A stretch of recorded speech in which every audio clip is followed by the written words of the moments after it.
The Apostate is a unique body armor which was added last league in patch 3.24 Necropolis. It's an exclusive drop from the Uber Cortex boss, and I've covered this item a whole lot already on this channel in several videos, but I just had to make another video for this in 3.25 because this unique received a huge indirect buff from 3 big changes in the current patch. So if you're not familiar with the Apostate, this item grants a very special modifier which was inspired by the Affliction League Warlock of the Mist's Wildwood Ascendancy. Gain maximum life instead of maximum energy shield from equipped armor items. So this makes it so that any energy shield that exists as a defense stat gained from the helmet, gloves, boots and shield slots will instead grant maximum life. This only includes local energy shield on the armor item itself. It won't include any energy shield gained from any global modifiers which exist on those items. So it's just the energy shield that appears as the defensive stat shown at the top of the item sheet. Now, how exactly did the Apostate get buffed in 3.25? Well, first and foremost, there were a bunch of new tiers of armor items added into the game, including new energy shield base types for the helmet, gloves and boot slots. These new bases have on average around 45% more base energy shield than the previous highest tier's last patch. And this is base energy shield, which means you're also getting a lot more out of any local increase modifiers as well. And that's not the only part of the story, because in patch 3.25, quality was also changed to provide more defense from armor items instead of an additive increased defensive stat, which is another boost to the overall energy shield these crafted items will be able to reach. And finally, the third change, which is also very significant, is the huge increase to added maximum life modifiers which can roll on armor items. These were also changed to grant, on average, around 45% more life at the top end compared to the previous patch. All of these changes together have massively buffed the potential of the Apostate. So let's actually look at that potential with all of those changes factored in.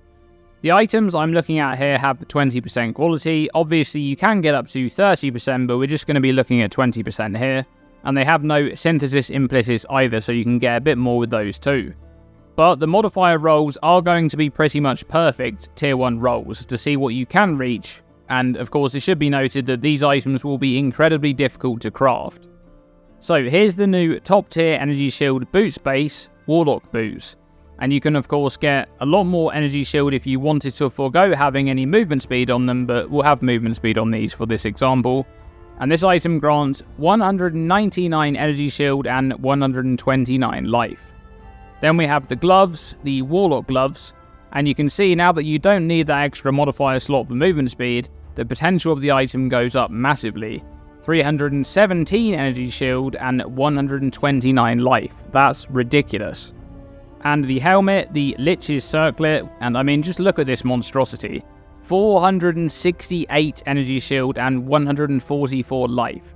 Obviously, all of these rolls are perfect tier 1 rolls, which is not very realistic at all. We're kind of in mirror tier gear territory at this point, and we're not in Necropolis League anymore, so we can't craft those ridiculous items straight out of the ground, but still, we have to kind of look at what's possible, and that is completely insane. As for the shield slot, that's a bit of a weird one because most Apostate builds will be picking up Wrathpith Globe because of just how incredibly powerful that item is.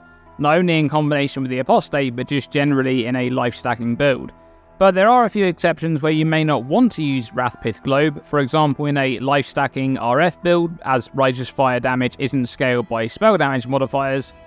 So there were no new shield bases added, but the quality change and the life modifier change did impact shields. So here's a titanium shield with tier 1 flat and increased energy shield modifiers and tier 1 life. 421 energy shield and 159 life.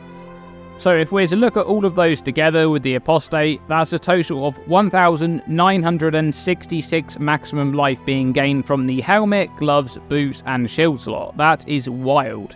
And with a max roll Wrathpith Globe instead of the Titanium Spirit Shield, it would be 1,626 maximum life and 10% increased maximum life from the mod on that shield too. That is just so much life. To put that into perspective, Calm's Heart was buffed this league to basically become its legacy version for plus 1000 maximum life that comes from the body armor slot, and that item has no sockets.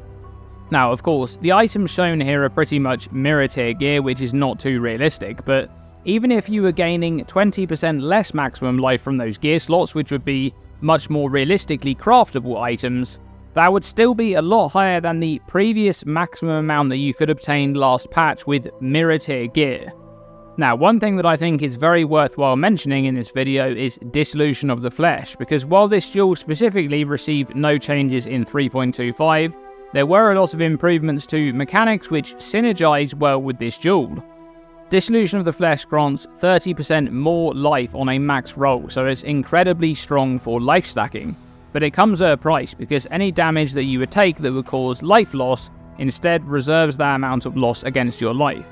And you then need to wait a period of 2 seconds where you take no damage for that damage to become unreserved. Now, in 3.25, we gained some massive improvements to block.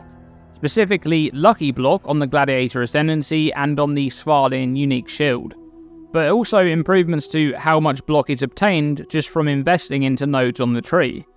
Block and any other sources of damage avoidance pair very well with Dissolution of the Flesh, because these avoidance layers buy you time to be able to reset any life that you reserve from taking damage. And the reason that I wanted to mention this here is because the Apostate incentivizes a build which essentially is just using raw masses of life stacking as its primary defense, which is a great concept, by the way. For me, this is basically what a perfect unique item is in Path of Exile. It's completely build defining, but it has a huge opportunity cost. By going down this path and building around this item, you give up pretty much all of the large sources of armor or evasion and other defenses in pursuit of stacking a lot of life as your main defense, which is why things like Lucky Block have a lot of potential in such a build, with or without Dissolution of the Flesh, so that's definitely something you could consider. Anyway, I just wanted to touch on this item again for patch 3.25 because those changes may have flown under the radar in regards to this item, and it's really strong. Life stacking is pretty much in the best spot it's ever been. Even without the Apostate, those new life modifiers on gear are crazy. Thanks for watching this video, and thank you for your ongoing support. As always, stay tuned and stay safe.